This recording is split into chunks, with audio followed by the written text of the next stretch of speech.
Good morning students.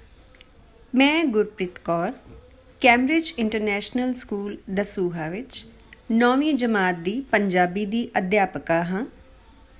ਇਸ social distancing ਦੇ ਸਮੇਂ 'ਤੇ ਸਕੂਲ ਦੇ ਮੁੱਖ ਅਧਿਆਪਕ ਅਤੇ ਮੈਨੇਜਮੈਂਟ ਦੇ ਦੱਸੇ ਦਿਸ਼ਾ ਨਿਰਦੇਸ਼ਾਂ ਉੱਪਰ ਚੱਲਦਿਆਂ ਅਸੀਂ ਕੈਂਬਰਿਜ ਸਕੂਲ ਦੇ ਅਧਿਆਪਕ ਆਪਣੀ ਪੂਰੀ ਕੋਸ਼ਿਸ਼ ਕਰ ਰਹੇ ਹਾਂ ਕਿ ਸਾਡੇ ਬੱਚਿਆਂ ਦੀ ਪੜ੍ਹਾਈ ਵਿੱਚ ਕੋਈ ਰੁਕਾਵਟ ਪੇਸ਼ ਨਾ ਆਵੇ ਅਤੇ ਉਹ ਘਰ ਬੈਠੇ ਆਪਣੀ ਪੜ੍ਹਾਈ ਜਾਰੀ ਰੱਖ ਸਕਣ। ਅਤੇ ਮੈਂ ਇਹੀ ਉਮੀਦ ਕਰਦੀ ਹਾਂ ਕਿ ਤੁਸੀਂ ਸਾਰੇ ਘਰ ਬੈਠ ਕੇ ਆਪਣੀ ਪੜ੍ਹਾਈ ਜ਼ਰੂਰ ਕਰ ਰਹੇ ਹੋਵੋਗੇ।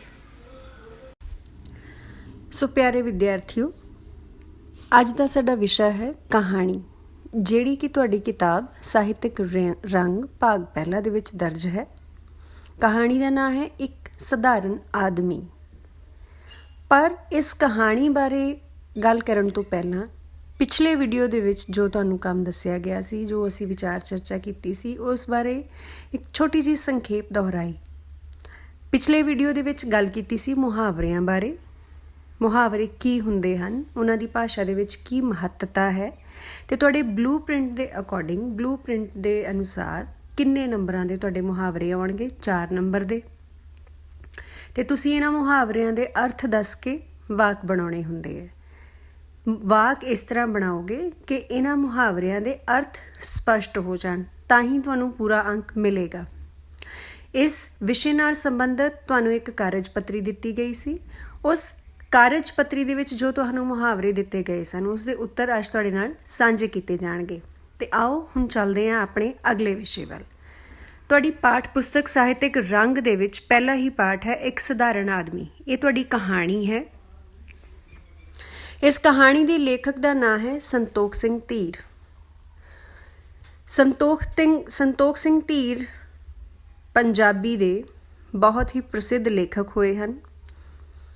ਇਸ ਕਹਾਣੀ ਰਾਹੀਂ ਉਹਨਾਂ ਨੇ ਇੱਕ ਸਧਾਰਨ ਆਦਮੀ ਬਾਰੇ ਦੱਸਿਆ ਹੈ, ਸਿੱਧਾ ਸਾਦਾ ਆਦਮੀ ਜਿਹਨੂੰ ਛਲ ਫਰੇਬ ਕੁਛ ਨਹੀਂ ਆਉਂਦਾ।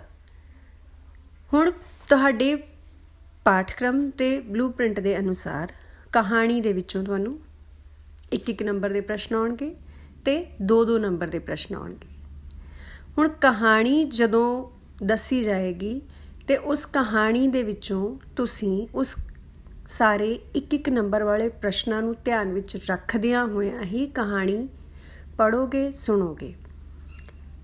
ਇਸ ਵੀਡੀਓ ਦੇ ਨਾਲ ਹੀ ਤੁਹਾਨੂੰ ਬੁੱਕ ਦਾ ਲਿੰਕ ਦੇ ਦਿੱਤਾ ਜਾਏਗਾ।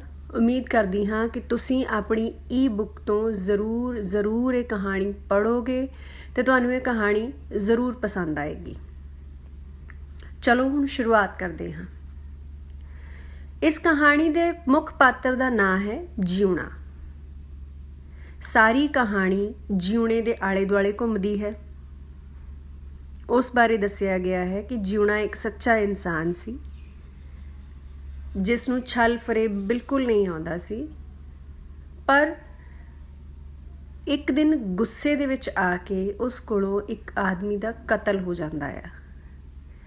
ਉਸ ਤੋਂ ਬਾਅਦ ਇੱਕ ਸੱਚੇ ਇਨਸਾਨ ਦੇ ਅੰਦਰ ਸੱਚ ਤੇ ਝੂਠ ਦੀ ਜੋ ਕਸ਼ਮਕਸ਼ ਚੱਲਦੀ ਹੈ, ਉਹਦੀ ਮਾਨਸਿਕਤਾ ਨੂੰ ਇਸ ਕਹਾਣੀ ਰਾਹੀਂ ਦਿਖਾਇਆ ਗਿਆ ਹੈ। ਕਹਾਣੀ ਪੁਰਾਣੇ ਸਮਿਆਂ ਦੀ ਦੱਸੀ ਗਈ ਹੈ, ਜਦੋਂ ਸਿੰਚਾਈ ਦੇ ਸਾਧਨ ਜਿਹੜੇ ਸੀ ਉਹ ਖੂਹ ਹੁੰਦੇ ਸੀ, ਜਿਹੜੇ ਪਿੰਡਾਂ ਦੇ ਵਿੱਚ, ਖੇਤਾਂ ਦੇ ਵਿੱਚ ਬਲਦ ਜੋੜੇ ਜਾਂਦੇ ਸੀ ਖੂਹਾਂ ਦੇ ਨਾਲ। ਅੱਜ ਕੱਲ੍ਹ ਖੇਤਾਂ 'ਚ ਸਿੰਚਾਈ ਕਿੱਦਾਂ ਹੁੰਦੀ ਹੈ? ਟਿਊਬਵੈੱਲ ਲੱਗ ਗਏ ਹੈ, ਮੋਟਰਾਂ ਲੱਗ ਗਈਆਂ ਹੈ, ਇੰਜਣ ਦੇ ਨਾਲ ਪਾਣੀ ਹੁੰਦਾ ਹੈ। ਪਹਿਲਾਂ ਇਹ ਸਭ ਸਹੂਲਤਾਂ ਨਹੀਂ ਹੁੰਦੀਆਂ ਸੀ।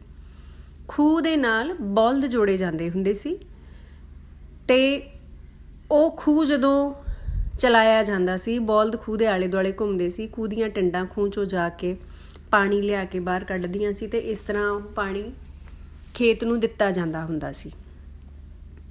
ਕਹਾਣੀ ਦੀ ਸ਼ੁਰੂਆਤ ਵਿੱਚ ਕੀ ਦੱਸਿਆ ਗਿਆ ਹੈ? ਵਿਸਾਖ ਦਾ ਮਹੀਨਾ ਸੀ। ਵਿਸਾਖ ਦਾ ਮਹੀਨਾ ਕਿਹੜਾ ਆ? ਇਹੀ ਜਿਹੜਾ ਹੁਣ ਚੱਲ ਰਿਹਾ ਸਾਡਾ ਅਪ੍ਰੈਲ। ਕਣਕਾਂ ਵੱਢ ਹੋ ਗਈਆਂ ਸੀ। ਕਮਾਦਾਂ ਅਤੇ ਗੰਢਿਆਂ ਨੂੰ ਪਾਣੀ ਦੇਣ ਦੇ ਦਿਨ ਸਨ। ਕਮਾਦ ਕੀ ਹੈ? ਗੰਨਾ, ਗੰਢੇ ਪਿਆਜ਼। ਹੁਣ ਜਿਉਣਾ ਤੇ ਉਹਦਾ ਭਰਾ ਦੋਨੇ ਜਣੇ, ਉਹਦੇ ਭਰਾ ਦਾ ਨਾਂ ਦੱਸਿਆ ਗਿਆ ਹੈ ਇੱਥੇ ਬਚਨ ਸਿੰਘ।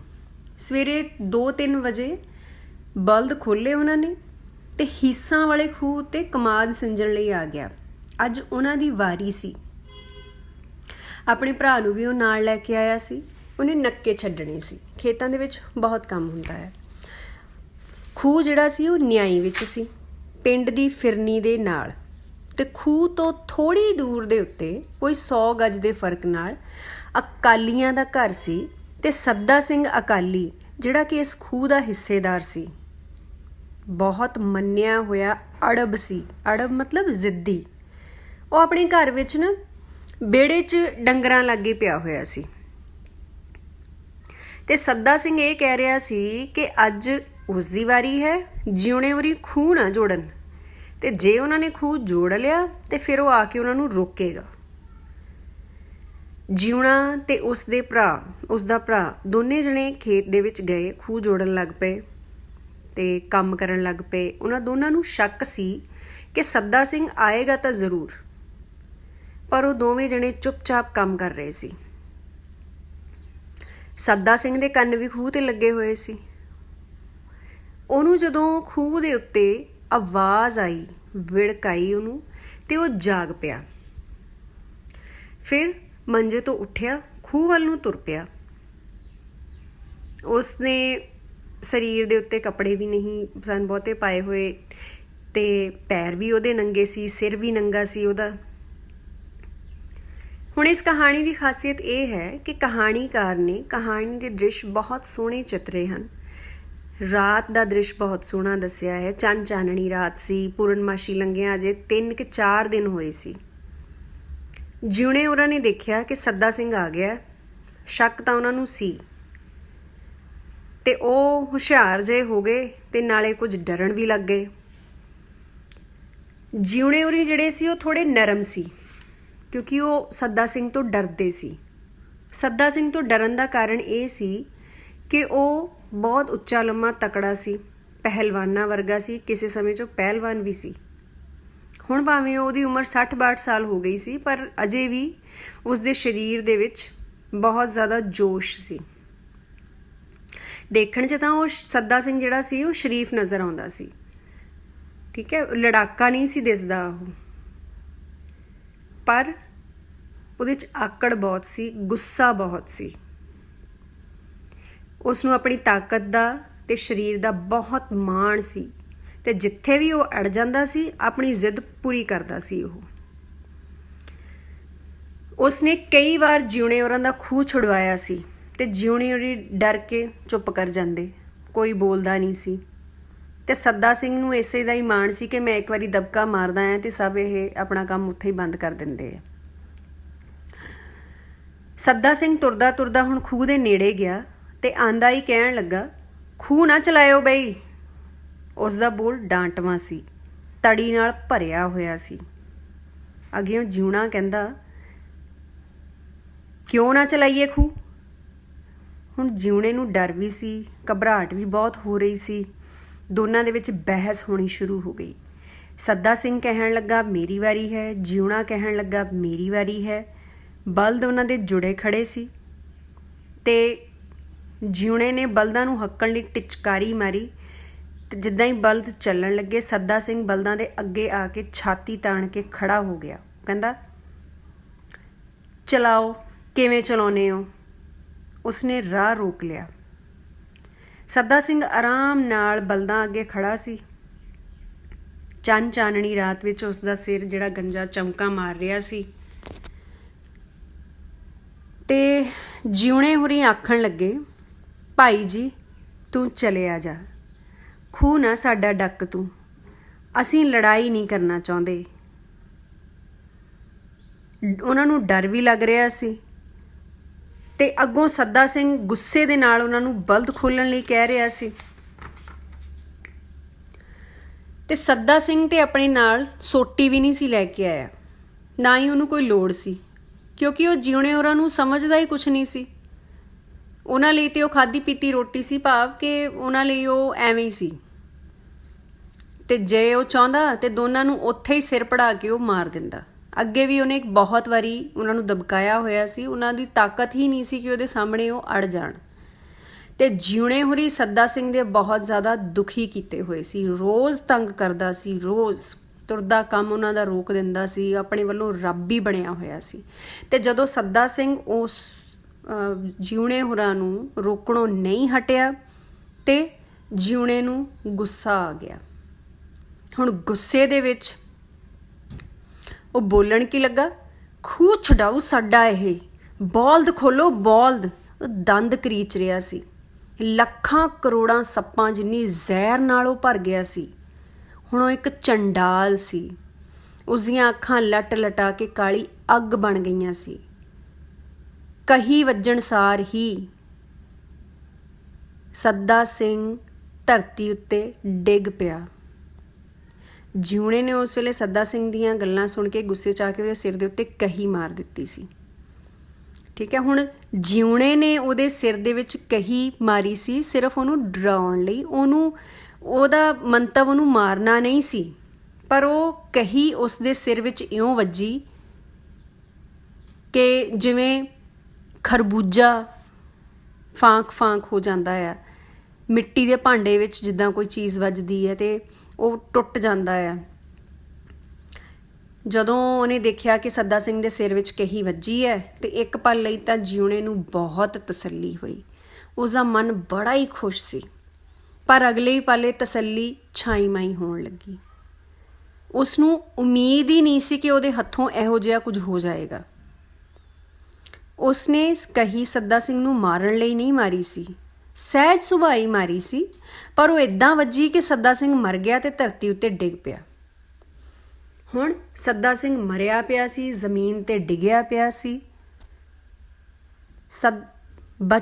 ਜਿਉਣੇ ਦੇ ਹੱਥੋਂ ਕਤਲ ਹੋ ਗਿਆ ਸੀ। ਜਿਉਣਾ ਇੱਕ ਸਧਾਰਨ ਆਦਮੀ ਸੀ ਜਿਸ ਨੂੰ ਹੇਰ ਫੇਰ ਲਗ ਲਗਾਓ ਨਹੀਂ ਆਉਂਦੇ ਸੀ। ਲੜਾਈ ਫਸਾਦ ਝਗੜੇ ਤੋਂ ਉਹ ਦੂਰ ਰਹਿੰਦਾ ਸੀ, ਉਹਨੂੰ ਇਹ ਚੰਗੇ ਹੀ ਨਹੀਂ ਸੀ ਲੱਗਦੇ। ਤੇ ਜਿੱਥੇ ਜਿਉਣਾ ਲੜਾਈ ਝਗੜੇ ਤੋਂ ਦੂਰ ਰਹਿੰਦਾ ਸੀ, ਡਰਦਾ ਸੀ, ਉੱਥੇ ਉਹਨੂੰ ਪੁਲਿਸ ਤੋਂ ਵੀ ਬਹੁਤ ਡਰ ਲੱਗਦਾ ਸੀ। ਉਸਨੇ ਸੁਣਿਆ ਸੀ ਪੁਲਿਸ ਬੁਰੀ ਹੁੰਦੀ ਹੈ। ਫਿਰ ਉਸਨੂੰ ਪਤਾ ਸੀ ਕਿ ਪੁਲਿਸ ਜਦੋਂ ਕੁੱਟਦੀ ਹੈ ਤੇ ਮੱਕੀ ਵਾਂਗੂ ਕੁੱਟਦੀ ਹੈ, ਮਾਰ ਮਾਰ ਕੇ ਬੰਦੇ ਦੇ ਹੱਡ ਭੰਨੇ ਜਾਂਦੇ ਹਨ, ਕੇਸ ਬਣ ਕੇ ਛੱਤ ਨਾਲ ਟੰਗ ਦਿੰਦੇ ਹਨ। ਪੁਲਿਸ ਦੇ ਡਰ ਕਾਰਨ ਜਿਉਣਾ ਉੱਥੋਂ ਦੌੜਿਆ ਤੇ ਇੱਕ ਕਣਕ ਦੇ ਖਲਵਾੜੇ ਵਿੱਚ ਲੁਕ ਗਿਆ। ਉਸ ਨੂੰ ਲੱਗ ਰਿਹਾ ਸੀ ਕਿ ਉਹ ਇੱਥੇ ਮਹਿਫੂਜ਼ ਹੈ, ਉਸਨੂੰ ਕੋਈ ਨਹੀਂ ਦੇਖਦਾ। ਪਰ ਅਗਲੇ ਹੀ ਪਲ ਉਸਨੂੰ ਬੇਚੈਨੀ ਹੋਣ ਲੱਗ ਗਈ। ਉਸ ਨੂੰ ਆਪਣੇ ਚਾਰੇ ਪਾਸੇ ਪੁਲਿਸ ਹੀ ਪੁਲਿਸ ਦਿਸਣ ਲੱਗ ਗਈ। ਪੁਲਿਸ ਜਦੋਂ ਆਉਂਦੀ ਹੈ ਤੇ ਪੱਤਾ ਪੱਤਾ ਛਾਣਦੀ ਹੈ, ਬੰਦਾ ਭਾਵੇਂ ਕਿਤੇ ਵੀ ਹੋਵੇ ਪੁਲਿਸ ਲੱਭ ਹੀ ਲੈਂਦੀ ਹੈ। ਜਿਉਣਾ ਉੱਥੋਂ ਉੱਠਿਆ, ਫਿਰ ਬਾਹਰ ਆ ਗਿਆ। ਖਲਵਾੜੇ ਵਿੱਚ ਲੁਕਿਆ ਉਹ ਸਭ ਨੂੰ ਨਜ਼ਰ ਆਉਂਦਾ ਸੀ। ਉੱਥੋਂ ਥੋੜ੍ਹੀ ਦੂਰ ਇੱਕ ਸ਼ਹੀਦਾਂ ਵਾਲਾ ਖੂਹ ਸੀ। ਜਿਉਣਾ ਉੱਥੋਂ ਤੁਰਿਆ ਤੇ ਫਿਰ ਸ਼ਹੀਦਾਂ ਵਾਲੇ ਖੂਹ 'ਚ ਆ ਗਿਆ। ਉੱਥੇ ਇੱਕ ਚੁੱਗੀ ਬਣੀ ਹੋਈ ਸੀ। ਚੁੱਗੀ ਕਾਫੀ ਡੂੰਘੀ ਸੀ। ਚੁੱਗੀ ਹੁੰਦੀ ਹੈ ਮੋਟਰ ਦੇ ਉੱਤੇ ਇੱਕ ਚੁਬੱਚਾ ਬਣਾਇਆ ਜਾਂਦਾ ਆ, ਹੌਦੀ ਬਣਾਈ ਜਾਂਦੀ ਹੈ, ਜਿਹਦੇ ਵਿੱਚ ਮੋਟਰ ਦੇ ਵਿੱਚੋਂ ਪਾਣੀ ਨਿਕਲ ਕੇ ਉੱਥੇ ਆਉਂਦਾ ਆ, ਇਕੱਠਾ ਹੁੰਦਾ ਹੈ ਤੇ ਫਿਰ ਅੱਗੇ ਉਹ ਖੇਤਾਂ ਨੂੰ ਛੱਡਿਆ ਜਾਂਦਾ ਉਹ ਪਾਣੀ। ਆਮ ਕਰਕੇ ਚੁੱਗੀ ਵਿੱਚ ਪਾਣੀ ਜਮ੍ਹਾਂ ਰਹਿੰਦਾ ਸੀ, ਪਰ ਅੱਜ ਉਹ ਖਾਲੀ ਸੀ। ਥੋੜ੍ਹਾ ਬਹੁਤ ਚਿੱਕੜ ਜਾਂ ਇੱਟਾਂ ਵੱਟੇ ਹੋਣਗੇ। ਉਹ ਇੰਨਾ ਜ਼ਿਆਦਾ ਡਰ ਗਿਆ ਸੀ ਕਿ ਆਪਣਾ ਆਪ ਲੁਕਾਉਣ ਲਈ ਚੁੱਗੀ ਵਿੱਚ ਹੀ ਬਹਿ ਗਿਆ ਤੇ ਚੁੱਗੀ ਵਿੱਚ ਹੀ ਪੂਰੀ ਤਰ੍ਹਾਂ ਆਪਣੇ ਆਪ ਨੂੰ ਮਹਿਫੂਜ਼ ਸਮਝਣ ਲੱਗ ਪਿਆ। ਪਰ ਇਹ ਗਲਤ ਸੀ, ਕਿਉਂਕਿ ਚੁੱਗੀ 'ਚ ਬੈਠਾ ਬੰਦਾ ਸਾਫ਼ ਨਜ਼ਰ ਆਉਂਦਾ ਸੀ। ਹੁਣ ਉਹ ਚੁੱਗੀ ਵਿੱਚ ਵੀ ਬੇਚੈਨ ਹੋ ਰਿਹਾ ਸੀ, ਉਸਨੂੰ ਇਹ ਵੀ ਠੀਕ ਨਹੀਂ ਲੱਗ ਰਹੀ ਸੀ ਤੇ ਉਸਨੂੰ ਇੱਦਾਂ ਲੱਗਦਾ ਸੀ ਕਿ ਖੂਹ ਦੇ ਬਿਰਛ ਬੂਟੇ ਉਸਨੂੰ ਘੂਰ ਰਹੇ ਹਨ ਤੇ ਉਹਨੂੰ ਇੱਦਾਂ ਲੱਗਦਾ ਸੀ ਕਿ ਖੂਹ ਭਾਵੇਂ ਚੁੱਪ ਸੀ ਪਰ ਸਾਰੀ ਗੱਲ ਉਸਨੂੰ ਪਤਾ ਸੀ। ਚੁੱਪ ਚੁਪੀਤੀ ਟਿਕੀ ਰਾਤ ਜਿਹੜੀ ਹੈ ਸਾਰੀ ਗੱਲ ਦੀ ਭੇਤਣ ਸੀ। ਅੰਬਰ ਉੱਤੇ ਤਾਰੇ ਜਿਹੜੇ ਸੀ ਉਹ ਵੀ ਸਭ ਕੁਝ ਜਾਣਦੇ ਹੈ। ਉਹ ਸਗੋਂ ਉਹਦੇ ਵੱਲ ਦੇਖ ਕੇ ਮੁਸਕਰਾ ਰਹੇ ਹੈ। ਚੰਨ ਨੂੰ ਸਾਰਾ ਕੁਝ ਪਤਾ ਸੀ। ਫਿਰ ਉਹ ਚੁੱਗੀ ਵਿੱਚ ਵੀ ਸ਼ਾਂਤ ਹੋ ਕੇ ਨਹੀਂ ਬਹਿ ਸਕਿਆ, ਬਾਹਰ ਆ ਗਿਆ। ਪਰ ਹੁਣ ਜਿਉਣਾ ਜਾਵੇ ਕਿੱਥੇ? ਹੁਣ ਜਿਉਣੇ ਦੀ ਹਾਲਾਤ ਇਹੋ ਜਿਹੀ ਸੀ ਕਿ ਇੱਕ ਪਲ ਲਈ ਤੇ ਉਹ ਖੁਸ਼ ਸੀ, ਪਰ ਉਸ ਨੂੰ ਹੁਣ ਬੇਚੈਨੀ ਇਸ ਕਰਕੇ ਸੀ ਕਿ ਜੇ ਪੁਲਿਸ ਨੂੰ ਪਤਾ ਲੱਗਾ ਤੇ ਪੁਲਿਸ ਉਸ ਨੂੰ ਨਹੀਂ ਛੱਡੇਗੀ। ਰਾਤ ਇੱਦਾਂ ਹੀ ਬੀਤੀ, ਸਵੇਰ ਹੋਈ ਤੇ ਜਿਉਣਾ ਸੋਚਣ ਲੱਗਾ ਕਿ ਹੁਣ ਉਹ ਲੁਕਿਆ ਹੋਇਆ ਨਹੀਂ ਹੈ। ਜਿਉਣਾ ਘਰ ਆਇਆ, ਆ ਕੇ ਇੱਦਾਂ ਬਹਿ ਗਿਆ ਜਿਵੇਂ ਫਸਲ ਸਿੰਜ ਕੇ ਜਾਂ ਗੋਡੀ ਕਰਕੇ ਆਇਆ ਹੋਵੇ। ਹੁਣ ਉਹ ਬਿਲਕੁਲ ਠੀਕ ਸੀ। ਉਸ ਦੇ ਅੰਦਰ ਪੂਰੀ ਚੈਨ ਨਜ਼ਰ ਆ ਰਹੀ ਸੀ, ਪਰ ਇਹ ਚੈਨ ਅਸਲ ਵਿੱਚ ਬੇਚੈਨੀਆਂ ਦੀ ਸਿਖਰ ਸੀ। ਉਸ ਦੇ ਮਨ ਦੀਆਂ ਤਹਿਾਂ 'ਚ ਤੂਫਾਨ ਆਇਆ ਹੋਇਆ ਸੀ। ਉਸਨੇ ਪੱਗ ਉਤਾਰੀ, ਕੰਘਾ ਕਰਨਾ ਸ਼ੁਰੂ ਕੀਤਾ, ਫਿਰ ਪੱਗ ਉਤਾਰੀ, ਫਿਰ ਕੇਸ ਵਾਹੁਣ ਲੱਗਾ। ਵਾਰ-ਵਾਰ ਜਿਉਣਾ ਪੱਗ ਉਤਾਰਦਾ ਕੇਸ ਵਾਹੁੰਦਾ। ਉਸ ਦੇ ਮਨ ਵਿੱਚ ਅੱਚ ਵੀ ਲੱਗੀ ਹੋਈ ਸੀ। ਕਿੰਨੀ ਵਾਰ ਜਿਉਣੇ ਨੇ ਮੁੜ ਕੇ ਆਪਣੇ ਕੇਸ ਵਾਏ, ਉਸ ਨੂੰ ਟਿਕਾਈ ਨਹੀਂ ਸੀ ਲੱਗ ਰਹੀ। ਉਸ ਦਾ ਮਨ ਅਸ਼ਾਂਤ ਸੀ। ਫਿਰ ਜਿਉਣਾ ਰੋਟੀ ਖਾਣ ਲੱਗਾ। ਉਹ ਰੋਟੀ ਇੱਦਾਂ ਖਾਂਦਾ ਸੀ ਕਿ ਉਹ ਇੱਥੇ ਨਹੀਂ ਹੈ, ਕਿਸੇ ਹੋਰ ਹੀ ਦੁਨੀਆ ਵਿੱਚ ਹੈ। ਬਟਰ ਤੱਕ ਰਿਹਾ ਸੀ, ਮੂੰਹ 'ਚ ਅਲਪਟਲ ਬੁਰਕੀਆਂ ਪਾ ਰਿਹਾ ਸੀ। ਉਸ ਦੀਆਂ ਅੱਖਾਂ ਆਂਡਿਆਂ ਵਾਂਗ ਗਲੀ ਵੱਲ ਲਿਸ਼ਕ ਰਹੀਆਂ ਸਨ। ਜਿਉਣੇ ਅੰਦਰ ਸੱਚ ਤੇ ਝੂਠ ਯੁੱਧ ਕਰ ਰਹੇ ਸਨ। ਸੱਚ ਉਸ ਨੂੰ ਆਪਣੇ ਵੱਲ ਤੇ ਝੂਠ ਉਸ ਨੂੰ ਆਪਣੇ ਵੱਲ ਖਿੱਚ ਰਿਹਾ ਸੀ। ਜਿਉਣਾ ਦੁਵਿਧਾ ਵਿੱਚ ਸੀ। ਸਗੋਂ ਉਸਨੇ ਸੱਚ ਤੋਂ ਆਪਣਾ ਮੂੰਹ ਪੁਆਇਆ ਹੋਇਆ ਸੀ। ਬਹੁਤ ਜ਼ਿਆਦਾ ਆਪਣੇ ਆਪ ਨੂੰ ਉਹ ਲੁਕਾਉਣ ਦੀ ਕੋਸ਼ਿਸ਼ ਕਰ ਰਿਹਾ ਸੀ ਕਿ ਉਸਨੇ ਕੁਝ ਨਹੀਂ ਕੀਤਾ, ਪਰ ਦੁਖਾਂਤ ਇਹ ਸੀ ਕਿ ਜਿਉਣਾ ਚੰਗਾ ਬੰਦਾ ਸੀ। ਝੂਠ ਨਾਲ ਉਹ ਬਹੁਤਾ ਚਿਰ ਗੁਜ਼ਾਰਾ ਨਹੀਂ ਸੀ ਕਰ ਸਕਦਾ। ਸੂਲੀ ਉੱਤੇ ਟੰਗਿਆ ਵੀ ਇੰਨਾ ਦੁੱਖ ਮਹਿਸੂਸ ਨਾ ਕਰਦਾ ਜਿੰਨਾ ਉਸ ਨੂੰ ਹੁਣ ਸੀ। ਉਸ ਦਾ ਦਿਲ ਫੋੜੇ ਵਾਂਗ ਟਸ ਕਰ ਰਿਹਾ ਸੀ। ਜਿਉਣੇ ਦਾ ਮੂੰਹ ਭੰਵਿਆ ਸੱਚ ਦੇ ਪਾਸੇ ਹੋ ਗਿਆ। ਉਹ ਬੜਬੜਾਉਣ ਲੱਗਾ, ਮੈਂ ਮਾਰਿਆ, ਮੁੱਕਰਦਾ ਨਹੀਂ, ਮੈਂ ਮਾਰਿਆ। ਵਾਰ-ਵਾਰ ਆਪ ਮੁਹਾਰਾ ਇਹੋ ਆਖੀ ਜਾਂਦਾ ਸੀ। ਉਸ ਦੇ ਦਿਲ ਨੂੰ ਹਲਕੀ ਠੰਡ ਮਹਿਸੂਸ ਹੋ ਰਹੀ ਸੀ। ਆਖਰ ਪੁਲਿਸ ਆਈ, ਉਸ ਨੂੰ ਫੜ ਕੇ ਲੈ ਗਈ। ਹੱਥ ਕੜੀਆਂ ਵਿੱਚ ਵੱਜਾ। ਜਦ ਪੁਲਿਸ ਅੱਗੇ ਤੁਰਦਾ ਜਿਉਣਾ ਥਾਣੇ ਵੱਲ ਜਾ ਰਿਹਾ ਸੀ, ਤਦ ਵੀ ਇਹੀ ਕਹਿ ਰਿਹਾ ਸੀ, ਮੈਂ ਮਾਰਿਆ, ਮੁੱਕਰਦਾ ਨਹੀਂ, ਮੈਂ ਮਾਰਿਆ। ਉਸ ਦੀਆਂ ਅੱਖਾਂ ਹੌਲੀ ਚਮਕਦਾਰ ਹੋ ਰਹੀਆਂ ਸਨ। ਸੋ ਪਿਆਰੇ ਵਿਦਿਆਰਥੀਓ, ਇਹ ਸੀ ਸਾਡੀ ਕਹਾਣੀ ਜਿਸ ਨੂੰ ਮੈਂ ਹੁਣ ਦੱਸਿਆ ਹੈ। ਉਮੀਦ ਕਰਦੀ ਹਾਂ ਕਿ ਤੁਸੀਂ ਆਪਣੀ ਈ-ਬੁੱਕ ਤੋਂ ਇਹ ਕਹਾਣੀ ਜ਼ਰੂਰ ਪੜ੍ਹੋਗੇ, ਧਿਆਨ ਨਾਲ ਪੜ੍ਹੋਗੇ ਅਤੇ ਤੁਹਾਨੂੰ ਇਸ ਕਹਾਣੀ ਦੇ ਵਿੱਚ ਲੇਖਕ ਦੀ ਸ਼ੈਲੀ ਬਾਰੇ ਪਤਾ ਲੱਗੇਗਾ। ਉਸਨੇ ਕਿੰਨੇ ਸੋਹਣੇ ਤਰੀਕੇ ਨਾਲ ਸਾਰਿਆਂ ਦੇ ਕਿਰਦਾਰ ਨੂੰ ਉਭਾਰਿਆ ਹੈ। ਕਹਾਣੀ ਦੇ ਵਿੱਚ ਜਿਉਣੇ ਪਾਤਰ ਨੂੰ ਬਹੁਤ ਹੀ ਸੋਹਣੀ ਤਰ੍ਹਾਂ ਦਿਖਾਇਆ ਗਿਆ ਹੈ। ਸਾਰੀ ਕਹਾਣੀ ਹੀ ਉਸ ਦੇ ਦੁਆਲੇ ਘੁੰਮਦੀ ਹੈ। ਹੁਣ ਇਸ ਕਹਾਣੀ ਦੇ ਤੁਸੀਂ ਇੱਕ ਨੰਬਰ ਵਾਲੇ ਪ੍ਰਸ਼ਨ ਜ਼ਰੂਰ ਲੱਭੋਗੇ। ਇਸ ਪਾਠ ਨਾਲ ਸੰਬੰਧਿਤ, ਇਸ ਕਹਾਣੀ ਨਾਲ ਸੰਬੰਧਿਤ ਤੁਹਾਨੂੰ ਇੱਕ ਕਾਰਜ ਪੱਤਰੀ ਵੀ ਦਿੱਤੀ ਜਾਏਗੀ। ਉਮੀਦ ਕਰਦੀ ਹਾਂ ਕਿ ਤੁਸੀਂ ਉਸ ਕਾਰਜ ਪੱਤਰੀ ਵਿਚਲੇ ਪ੍ਰਸ਼ਨਾਂ ਨੂੰ ਹੱਲ ਕਰਨ ਦੇ ਸਮਰੱਥ ਹੋਵੋਗੇ। ਅਗਲੇ ਵੀਡੀਓ ਦੇ ਵਿੱਚ ਇਸੇ ਹੀ ਕਹਾਣੀ ਨਾਲ ਸੰਬੰਧਿਤ ਵੱਡੇ ਪ੍ਰਸ਼ਨਾਂ ਉੱਤੇ ਚਰਚਾ ਕੀਤੀ ਜਾਏਗੀ ਅਤੇ ਤੁਹਾਨੂੰ ਦੱਸਿਆ ਜਾਏਗਾ ਕਿ ਉਹ ਪ੍ਰਸ਼ਨ ਤੁਸੀਂ ਕਿਵੇਂ ਲਿਖਣੇ ਹਨ। ਮੇਰੇ ਵੱਲੋਂ ਧੰਨਵਾਦ।